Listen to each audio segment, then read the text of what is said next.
அன்னைக்கு இரவு 9 மணி ஆகியிருந்தது. கிராமத்தில் இருக்கிற ஒரு சிலர் கட்ட மேல இருக்கிற அந்த டெட் பாடி எடுத்துக்கிட்டு ரோட்ல மெதுவா நடந்து பக்கத்துல இருக்கிற சுடுகாட்டுக்கு போயிட்டு இருந்தாங்க. அவங்க கடவுள் பேரை சொல்லிக்கிட்டே ஒரு இடத்தை நோக்கி எல்லாருமே நடந்து போயிட்டு இருந்தாங்க. அவங்க கண் அப்படியே கண்ணீரால நிறைஞ்சிருந்தது. இறந்து போய் கட்டையில தூக்கிட்டு போற ஒருத்தர் இவங்க எல்லாருக்குமே ரொம்ப பிடிச்சவங்களா தான் இருக்கணும், அதால தான் அழுதுட்டு இருந்தாங்க. அவங்க எல்லாருக்கும் பின்னாடி நடந்துட்டு வந்த சுதீப்க்கு வேர்வை ரொம்ப அதிகமா வந்துட்டு இருந்தது. அவரு ரொம்ப பயந்து போயிருந்தாரு. அதால அவரோட முகத்துல வேர்வை ரொம்ப அதிகமா வந்துகிட்டே இருந்தது. அவரு ரொம்ப பயந்து போய் அக்கம் பக்கம் பார்த்து அப்படியே நடந்துகிட்டு போனாரு. அவருக்கு எல்லா பக்கத்துல இருந்தும் ஏதோ சத்தம் கேட்கிற மாதிரி இருந்தது. அவரு மெதுவா நடந்து போய் ஒரு இடத்துல நின்னுடுறாரு. அங்க அவர் பார்த்த அந்த காட்சியால அப்படியே உறைஞ்சு நின்னு நடுநடுங்கி போறாரு. கிராமத்து மக்கள் எல்லாம் பிணத்தை எடுத்துட்டு போயிட்டு இருந்தாங்க. ஆனா இவர் மட்டும் அங்கே நின்னுடுறாரு. ரொம்ப தூரத்துல அவர் ஒரு கல்லை பாக்குறாரு. அந்த கல்லுக்கு மேல ஒரு பொண்ணு உட்கார்ந்துட்டு இருந்தது. அதுக்கு ஒரு 11 வயது இருக்கும். அந்த பொண்ணு சிரிச்சுக்கிட்டே ரொம்ப நேரமா சுதீப்பையே பார்த்துக்கிட்டு இருந்தா. சுதீப்பால அந்த பொண்ணை தவிர வேற எங்கேயுமே பார்க்க முடியல. பிணத்தை தூக்கிட்டு போன கிராமத்து ஆள்ல ஒருத்தரான அசோக் திடீர்னு சுதீப்பை நோக்கி வேகமா ஓடி வராரு. சுதீப், நீ இங்க நின்னு என்ன பண்ணிக்கிட்டு இருக்க? சுடுகாட்டுல உங்க அண்ணன் உனக்காக காத்துக்கிட்டு இருக்காரு, சீக்கிரம் வா. அசோக், அங்க பாரு, ஆர்த்தி அங்க இருக்கிற கல்லு மேல உட்காந்து என்னையே பார்த்துக்கிட்டு இருக்கா. சுதீப் சொன்னதை கேட்டு அசோக் பின்னாடி திரும்பி அந்த கல்லை பாக்குறாரு. ஆனா அந்த இடத்துல யாருமே இல்ல. சுதீப், அங்க யாருமே இல்லையே. ஆர்த்தி நம்மள பின்தொடர்ந்து இவ்ளோ தூரம் வந்திருப்பான்னு நினைக்கிறேன். ஆனா நீ ஏன் அவளை பார்த்து இவ்ளோ பயப்படுற? சரி, முதல்ல என் கூட கிளம்பி வா, உங்க அண்ணா உனக்காக காத்துட்டு இருப்பாரு.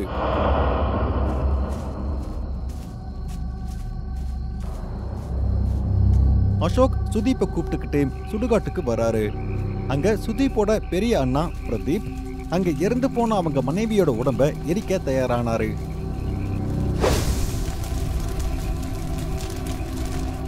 சுதீப்பும் அங்க பிரதீப் பக்கத்திலேயே போய் நின்னுக்கிறாரு.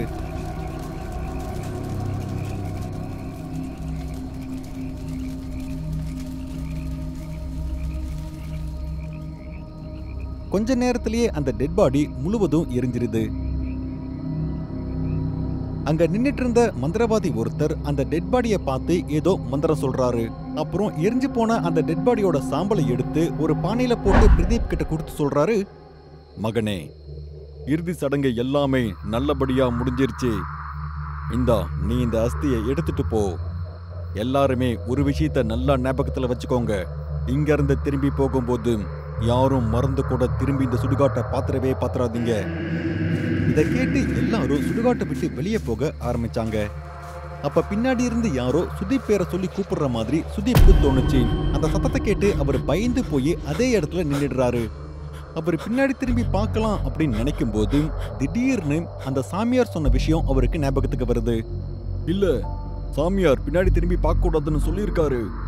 நான் முன்னாடி நடந்து போய்கிட்டே இருக்கணும். சுதீப் இதை யோசிச்சுக்கிட்டு முன்னாடி நடந்து போய்கிட்டே இருந்தாரு. அப்போ திடீர்னு பயங்கரமான ஒரு கை அப்படியே பின்னாடி வந்து அதோட சத்தத்தால அவரை கீறிடுது. சுதீப் சத்தமா கத்துறாரு. அப்புறம் பின்னாடி திரும்பி பாக்குறாரு. பின்னாடி திரும்பி பார்த்த அந்த நிகழ்வால அவருக்கு அப்படியே தலகால் புரியல. பின்னாடி திரும்பி பார்க்கும்போது தலையில கத்தியால குத்தப்பட்ட ஒரு பயங்கரமான பேய் அங்க நிக்குது. அந்த பேய் சுதீப்போட உடம்ப அப்படியே எரிச்சுக்கிட்டு இருந்தது. அதை பார்த்து சுதீப் அப்படியே ரொம்ப பயந்து போயிடுறாரு. அப்போ அந்த பேய் ரொம்ப சத்தமா சிரிச்சுக்கிட்டே இருந்தது. அந்த பயங்கரமான சிரிப்பு சத்தம் அந்த சுடுகாடு முழுவதும் எதிரொலிச்சது. சுதீப் உடனே அங்க இருந்து ஓடுறாரு. அப்புறம் நேரா அவரோட வீட்டுக்கு வந்துடுறாரு. அண்ணா, அண்ணா, சுடுகாட்டுல யாரோ ஒருத்தங்க என்ன தாக்குனாங்க. பாருங்க, யாரோ ஒருத்தங்க அவங்க நெகத்தால என்ன அப்படியே பின்னாடி கீறினாங்க. பிரதீப் சுதீப்போட முதுக பார்த்தப்போ அவரோட முதுகுல இருந்த அந்த காயம் அப்படியே மாயமா மறைஞ்சு போயிடுச்சு. ஆனா சுதீப், உன் முதுகுல எந்த ஒரு காயமும் இல்லையே. இது எல்லாமே உன்னோட பிரம்மன்னு நினைக்கிறேன். சரி, நீ முதல்ல உள்ள போய் ஆர்த்தியை பார்த்துக்கோ. நான் கொஞ்சம் வெளியே போயாகணும், எனக்கு வேலை இருக்கு. சுதீப் பயந்துகிட்டே வீட்டுக்குள்ள போறாரு. அங்க ஆர்த்தி ஒரு பொம்மையை வச்சுக்கிட்டு சோபா மேல உட்கார்ந்து விளையாடிக்கிட்டு இருந்தாங்க. அப்ப சுதீப் ரொம்ப சத்தமா கத்தி ஆர்த்தி கிட்ட கேக்குறாரு, நீ நீ நீ நீ யாரு? எனக்கு எனக்கு நல்லாவே தெரியும் நீ ஆர்த்தி இல்ல. சொல்லு, யார் நீ? நீ எதுக்கு இங்க வந்திருக்க? சித்தப்பா, என்ன மறந்துட்டீங்களா? நான் உங்க அண்ணன் பொண்ணு ஆர்த்தி. இல்ல, நீ ஆர்த்தி இல்ல.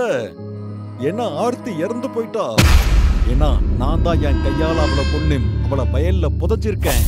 சுதீப் இப்படி சொன்ன உடனே ஆர்த்தி ஒரு பயங்கரமான ரூபத்துக்கு மாறிடுறாங்க. அவங்களோட கழுத்துல வெட்டப்பட்ட காயங்கள் இருந்தது. அதுல இருந்து தொடர்ந்து ரத்தம் வந்துகிட்டே இருந்தது. ஆர்த்தியோட முகம் எவ்வளவு பயங்கரமா மாறி இருந்ததுன்னா அதை பார்த்து சுதீப் அப்படியே ரொம்ப பயந்து போயிடுறாரு. சுதீப் ரொம்ப பயந்து போய் பின்னோக்கி போறாரு. என்னாச்சு சித்தப்பா? உங்க மகளை நீங்க கையில தூக்க மாட்டீங்களா? இங்க இங்க இங்க பாரு, நீ என் பக்கத்துல வராத. என்னை விட்டு தள்ளி போ, என்னை விட்டு தூரமா போ. இப்படி சொல்லிட்டு சுதீப் அவரால் முடிஞ்ச அளவுக்கு அங்கிருந்து வேகமா ஓடி போறாரு. நேரா ஓடி போய் சுடுகாட்டுல இருக்கிற அந்த மந்திர பாபாவை பாக்குறாரு. அந்த மந்திர பாபா ஒரு வெள்ளை கலர் துணியை போட்டு அதுக்கு மேல உட்கார்ந்து தியானம் பண்ணிக்கிட்டு இருந்தாரு. சுதீப் நேரா போய் அந்த சாமியாரை பார்த்து அந்த சாமியார் கால்ல விழுந்துடுறாரு. அப்புறம் அந்த சாமியார் கிட்ட அவரு உயிர் பிச்சை கேட்கிறாரு. பாபா, தயவு செஞ்சு என்ன காப்பாத்துங்க, அந்த ஆத்மா என்ன கொல்ல வந்துட்டு இருக்கு. இத கேட்ட உடனே பாபா தியானத்துல இருந்து தன் கண்ணை திறந்துடுறாரு. அப்புறம் சுதீப் கிட்ட சொல்றாரு, நீ பயப்படாத. நீ இந்த வெள்ள வட்டத்துக்குள்ள இருக்க. எவ்வளவு சக்தி வாய்ந்த ஆத்மாவா இருந்தாலும் இந்த வெள்ள வட்டத்துக்குள்ள வந்து எதுவும் பண்ண முடியாது.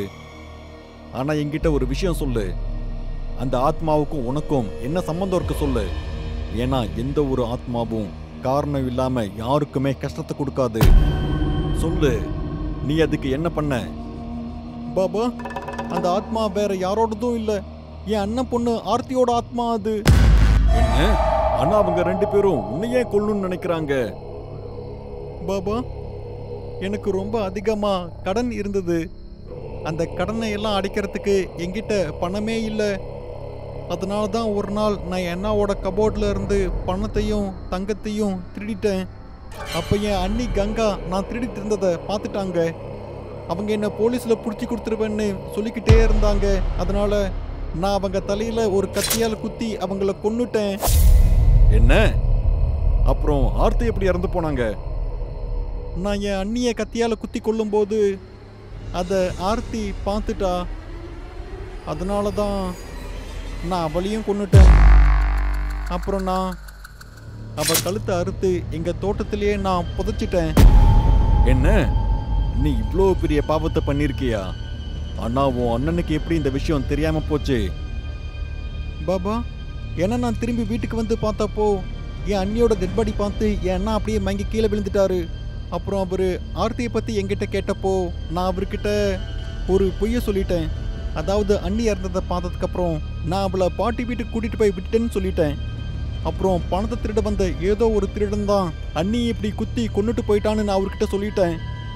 அவர் கபோர்டு திறந்திருக்கிறத பார்த்து நான் சொன்ன எல்லாத்தையுமே என் அண்ணன் நம்பிட்டாரு. சுதீப் இப்படி சொன்னதை கேட்டு பாபா ரொம்ப அதிகமா கோவப்படுறாரு.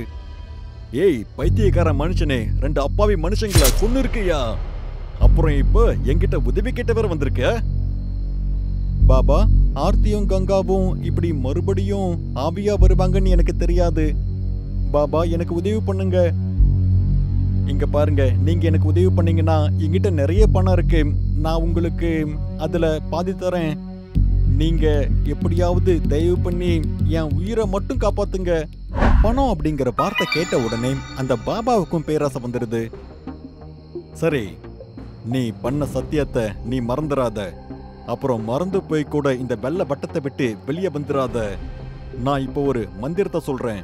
அதால அந்த 2 ஆத்மாக்களும் இந்த இடத்துக்கு வந்துரும். அதுக்கப்புறம் என் மந்திர சக்தியால அந்த 2 ஆத்மாவையும் எரித்து பஸ்மமாக்கிடுறேன். இப்படி சொல்லிட்டு அந்த பாபா மந்திரத்தை சொல்ல ஆரம்பிக்கிறாரு.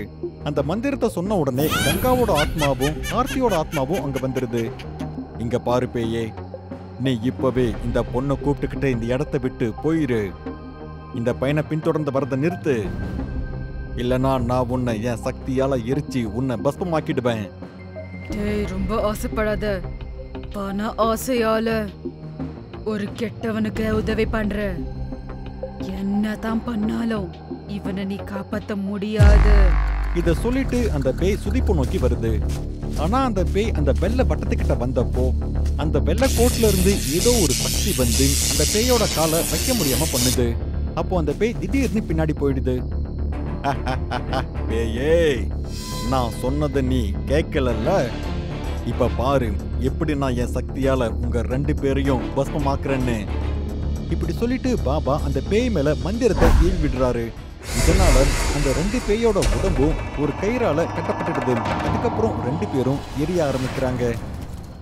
இத பார்த்து சுதீப் யோசிக்கிறாரு. இந்த பாபா எப்படியோ இந்த பேய்களோட கதையை முடிச்சிருவாரு. நான் இப்பவே இங்க இருந்து ஓடி போயிட்டா அப்போ அவருக்கு நான் பாதி பணத்தை கொடுக்க வேண்டிய அவசியம் இருக்காதுல்ல. அப்புறம் என்னோட உயிரும் காப்பாற்றப்படும். இப்படி யோசிச்சுட்டு சுதீப் அங்க இருந்து கிளம்பி ஓடுறாரு. அப்போ அவரை தடுத்து நிறுத்துற விதமா பாபா சொல்றாரு, நில்லு சுதீப், ஒருவேளை நீ இந்த வெள்ளை பட்டத்தை தாண்டி வெளியே போயிட்டா அப்போ என் சக்தி எல்லாம் உடனே நின்னு போயிடும். அப்புறம் நம்ம 2 பேருமே செத்து போயிருவோம். அப்போ சுதீப் அந்த பாபா சொன்னதை கேட்டும் கூட அந்த வெள்ளை வட்டத்தை விட்டு வெளியே வந்துடுறாரு. சுதீப் அங்கிருந்து வெளியே வந்த உடனே அந்த பேய் கட்டப்பட்ட கட்டில இருந்து விடுவிச்சுக்குது. அதுக்கப்புறம் அந்த பாபாவோட பக்கத்துல போய் அதோட நீளமான நகத்தால அவரை குத்தி கிழிச்சிருது. இத பார்த்து சுதீப் ரொம்ப பயந்து போய் ஓடுறாரு. அப்புறம் நேரா அவரோட வீட்டுக்குள்ள போயிடுறாரு. அப்புறம் நேரா அவங்க அண்ணா கிட்ட போய் நடந்த எல்லாத்தையும் சொல்லி அவர்கிட்ட உயிர் பிச்சை கேட்கிறாரு. அதுக்குள்ள 2 பேய்களும் அந்த இடத்துக்கு வந்துருதுங்க. அத பார்த்து சுதீப் பிரதீப் பின்னாடி போய் நின்னுக்கிறாரு. பிரதீப், தூரம் போ. உன்னோட தம்பி இருக்கான் பாரு, அவன் நல்லவன் கிடையாது. அவன் வேணும்னே இதெல்லாம் பண்ணா. என்னையும் என்னோட குழந்தையும் நாசம் பண்ணி கொன்னுட்டான். இல்ல கங்கா, சுதீப் கொலை பண்ணி ஒரு பெரிய பாவத்தை பண்ணிருக்கான்னு எனக்கு நல்லாவே தெரியும். ஆனா நீ அவனை கொன்னு நீயும் ஒரு பெரிய பாவி ஆயிடாத. கண்டிப்பா நான் இவனுக்கு சட்டப்பூர்வமா தண்டனையை வாங்கி கொடுப்பேன். பிரதீப் இத சொல்லிட்டே இருக்கும்போது ஆர்த்தியோட ஆத்மா நேரா பறந்து போய் சுதீப்போட கழுத்து மேல உட்காந்துக்குது. அப்புறம் அவரோட தலைய அப்படியே பிச்சு தூரமா தூக்கி வீசிடுது. சுதீப் அதே இடத்துல துடிதுடிச்சு இறந்து போறாரு. பிரதீப், இவனுக்கு இதுதான் தண்டனை. எங்களோட பகை தீர்த்துக்கிட்டோம். நாங்க இங்க இருந்து இப்ப போறோம். நீ உன்னை பத்திரமா பாத்துக்கோ. இப்படி சொல்லிட்டு அம்மா பொண்ணு 2 பேரும் அந்த இடத்த விட்டு காணாம போயிடுறாங்க. பிரதீப் அங்கேயே உட்காந்து அழுதுகிட்டே இருந்தாரு.